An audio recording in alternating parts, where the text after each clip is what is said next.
नमस्कार प्रेक्षकांनो, आजच्या धमाकेदार भागामध्ये इथे कान्हा जो असतो तो सखीला खूप साऱ्या त्यांच्या आठवणी, जुन्या आठवणी सांगत असतो. तेव्हा आता कान्हा म्हणतो की खरं तर मी तुला पहिल्यांदा जेव्हा बघितलं, तू माळेमध्ये जेव्हा अडकली होती आणि त्यातून मीच तुला सोडवलं, तेव्हा तर मी तुझ्या प्रेमात पडलो होतो. असा एक एक क्षण जो आहे, 8 फ्लेवरच्या 8 आईस्क्रीम त्यात सुद्धा माझं प्रेम दडलेलं होतं. प्रत्येक क्षणात मी एक प्रेमामध्ये गुंतत जात होतो आणि खरं तर हे सगळं खरं आहे. आणि आता ही सखीला जो कान्हा सांगत असतो ते सगळं काही खोटं वाटत असतं. तेव्हा मात्र कान्हा तिच्या प्रेमात कसा पडला आणि प्रेमात त्याला काय काय त्याने केलं ते सगळं काही इथे सखीला आठवण करून देत असतो. पण सखी ते मानायला तयारच नसते. सखी म्हणते, खरंच तू जर माझ्यावर प्रेम केलं तेव्हा रंगपंचमीच्या दिवशी तू मला मी माझं प्रेम जे आहे ते व्यक्त केलं, पण तू नाही केलंस. त्यावेळेस तू माझ्याकडे वेळ मागितला. तो वेळ कशासाठी मागितला? तेव्हा तूही माझ्या मनात, तुझ्या मनात जे आहे ते मला सांगितलं असतं. मी जसं तुला सांगितलं तेव्हा मी तुझ्यावर जीवापाड प्रेम केलं. प्रत्येक क्षण तुझ्याबरोबर जगले असं ती सखी सांगत असते आणि रडत असते. आता मात्र तू पैशासाठी माझ्याकडे आला हे मात्र खरं आहे. आता मला तू काहीच सांगू नको. या ज्या तुला या डिव्होर्स पेपरवरती साईन करायला किती पैसे लागतील ते मला सांग. मी तेवढे द्यायला तयार आहे. तेव्हा कान्हा म्हणतो, तेव्हा कान्हाने कान्हा माडिक म्हणून सही केलेली असते. पण आता इथे सखी म्हणते, "तू ही सही करायचे किती पैसे घेशील?" तेव्हा आता कान्हा म्हणतो, "ठीक आहे, सांगतो तुला." तेव्हा मात्र इथे सखीने सांगितलं असतं, "मला माहिती आहे, कारण की तू कधीच बदलू शकत नाही. तुझं जे आहे ते आहे, कारण की तू मला फसवलं आहे आणि तू माझ्याकडे प्रॉपर्टीसाठी आला होता." आता मात्र कान्हा म्हणतो की मी तुला नक्कीच परत तू माझ्या प्रेमात नक्कीच पडणार आहे आणि हे मी करून दाखवल्याशिवाय राहणार नाही, असं आता कान्हाने सखीला चॅलेंज केलेलं असतं. आता मात्र कान्हाने त्याचं प्रेम जे आहे ते व्यक्त केलेलं असतं. आता इथे सखी म्हणते, "या पाठीमागे तुझं काहीतरी, नक्कीच काहीतरी असणार आहे. काय हेतू आहे ते सांगून टाक." पण आता कान्हाला माहिती असतं की तो त्या घरामध्ये कशासाठी गेला होता आणि हे सखीला काहीच माहिती नसतं, कारण की कान्हाचंही या पाठीमागचं खूप मोठं रहस्य दडलेलं असतं. आता मात्र हे सखीला काहीच माहिती नसतं. पण सखी मात्र त्याच्याकडे डिव्होर्स पेपरवरती साईन मागत असते. तेव्हा मात्र तेव्हा सखी सांगत असते, की "तू मला कसं फसवलं, मला कसं प्रेमामध्ये अडकवलं, पण मी वेडी आणि भोळी होते. तुझ्यावर खूप प्रेम केलं, चाळीत राहिलो.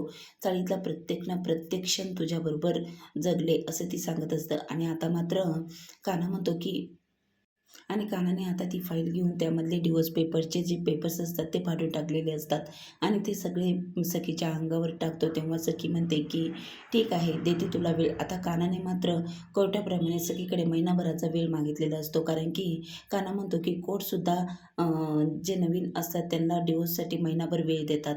तेव्हा आता इकडे जी आत्याबाई असते तिची एंट्री झालेली असते. आता ही नेमकी कोण आहे? आता जो रिक्षावाला तिला घेऊन येत असतो, तिने मीटर खाली केलेलं असतं. आता रिक्षावाला तिच्याकडे पैसे मागत असतो, पण ती मात्र त्याला धमकी देते. ती म्हणते, "तू", कारण की त्याने हेडफोन घातलेले असते कानामध्ये, त्याला कळलंच नसतं. पण म्हातारी खूप चॅप्टर असते. म्हातारीने मीटर बदलवलेलं असतं आणि ती म्हणते, "आता तू जर आवाज चढवला ना, तर बघ सगळ्या लोकांना इथे ओढून गोळा करेल की याने माझ्या अंगावर हात टाकला म्हणून." आता मात्र येथे तो रिक्षावाला म्हणत असतो की "गप गुमान, तू म्हातारी माझे पैसे दे, 700 रुपये टाक माझे पहिले आणि मग जा इथून." पण म्हातारी खूप चॅप्टर असते. म्हातारीने दिमाग लावून मात्र ती त्याला इथून पळवून लावण्याचा प्रयत्न करत असते. ₹1 सुद्धा देणार नाही. "जा, काय करायचं ते करून घे." तेव्हा आता रिक्षावाला म्हणतो, "ठीक आहे, काय करायचं ना, बघतच राह. आता मी काय करतो." आणि तो मात्र ते लोकांना गोळा करायला जातो. तेव्हा म्हातारीने युक्ती वापरून त्याला पळवून लावते. इथे मात्र बंगल्याच्या बाहेर शिपाई असतो आणि त्या शिपाईच्या हातातून बॉटल घेते पाण्याची आणि त्याच्या बॉटलमध्ये पाण्याची बॉटल घेऊन गुळणा करते. तेव्हा तो म्हणतो, "काय करताय तुम्ही? हे बंगल्याच्या समोर पाणी आणि गुळण्या काय करताय? तुम्हाला कुठे जायचं ते सांगा." तर मग ती त्या शिपाईला विचारते, "हा बंगला, या काय नाव आहे या बंगल्यावरती?" आता सखी कानाला भेटून आलेली असते. सगळे घरचे विचारतात की काय झालं? तेव्हा मात्र सखी सगळं सांगते. कानाने डिव्होर्स पेपर्स फाडलेले आहे आणि त्यांनी आता मात्र तो सही द्यायला तयार नाही. तेव्हा परशू म्हणतो, "काय, असं का केलं त्याने?" तेव्हा गौतम ते म्हणत असतो की ठीक आहे, आपण त्याला एक संधी द्यायला हवी. आणि मग येथे सखी म्हणते, "त्यांना माझ्याकडे महिनाभराची संधी मागून घेतलेली आहे. महिनाभर तो या पेपर्स पोस्टवरती सह्या करणार नाही. तेव्हा मात्र मीनाक्षी म्हणते, "तो असाच आहे. त्याने आपल्याला आधीही फसवलं आणि आत्ताही आपल्याला तो फसवतच आहे." तेव्हा गौतम म्हणतो, "कशावरून? तो फसवत आहे हे कशावरून?" आता मात्र इकडे अ, जी मनस्विनी असते ती म्हणते, "खरंच हा काना माझ्या मागेच लागलेला आहे. आत्ताही त्याने महिनाभरासाठी वेळ मागून घेतलेला आहे." आता महिनाभर तेव्हा मात्र सखीला ती म्हणत असते, की "महिनाभर त्याने का वेळ मागून घेतला?" तेव्हा सखी म्हणते, "तो म्हटला, की कोर्टसुद्धा 6 महिने वेळ देतं, तेव्हा मीही 1 महिना तुझ्यासाठी वेळ देत आहे." तेव्हा मात्र "सखी तू का ऐकलं त्याचं?" असं ती मनस्विनी म्हणत असते. "अक्षय तृतीयेच्या दिवशी बघितलं ना, तू सगळी प्रॉपर्टी माझ्या नावावर करणार होते. त्यावेळेसही त्याने घोळ घातला आणि हे सगळं काम राहून गेलं."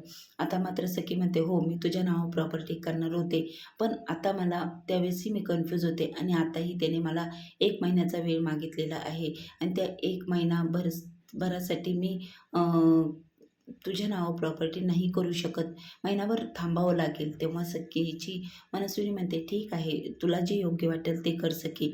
मलाही काही घाई नाही आहे." पण आता मनस्विनीच्या मनात असतं, की केव्हा एकदाची प्रॉपर्टी माझ्या नावावर सखी करते. पण सखी काना खूप चापटर असतो. कानाने मात्र सखीकडे 1 महिन्याचा वेळ मागून तिला थांबवलेलं असतं, कारण की ती सगळी प्रॉपर्टी तिच्या आईच्या नावावर करणार असते. तेव्हा मात्र सखी म्हणते, "आई, तेव्हाही ती प्रॉपर्टी तुझीच होती आणि आजही प्रॉपर्टी तुझीच आहे. फक्त आता 1 महिना मला वेळ हवा आहे." कारण की त्या कानाने, तो कबीर किर्लोस्कर, त्याने माझ्याकडे 1 महिना वेळ मागितला आहे. आता या महिनाभरासाठी मी काहीच करू शकत नाही आणि या महिनाभरानंतर मी ही सगळी प्रॉपर्टी नक्कीच तुझ्या नावावर करणार आहे. आई, तुला चालेल ना?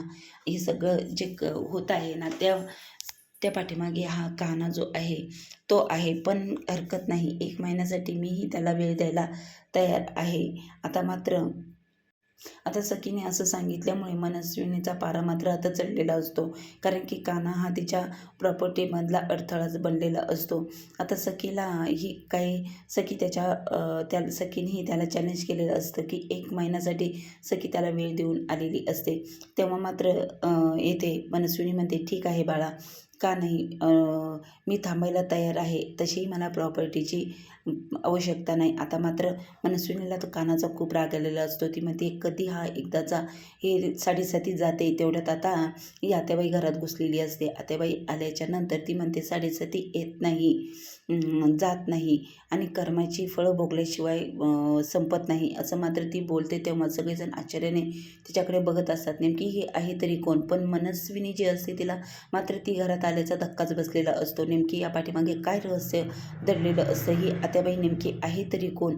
ही मनस्विनीची कोण आहे? आणि मनस्विनीने जे कारस्थान रचलेले आहे, जे केलेले आहे, हे सगळं या आत्याबाईला माहिती असणार आहे का? ही सखीला सगळं सांगणार आहे का? आता पुढील भागामध्ये मनस्विनीचा पर्दाफाश ही आत्याबाईच करणार आहे. त्यामुळे पुढील भागामध्ये जो धमाका होणार आहे तो पाहायला विसरू नका, कारण की आत्याबाईची जबरदस्त एंट्री आता यात झालेली आहे. सखी म्हणते, "लहानपणीची तू यांची लहानपणीपासून तू यांना ओळखते." आता पुढील भाग खूप जबरदस्त आहे, पाहायला विसरू नका.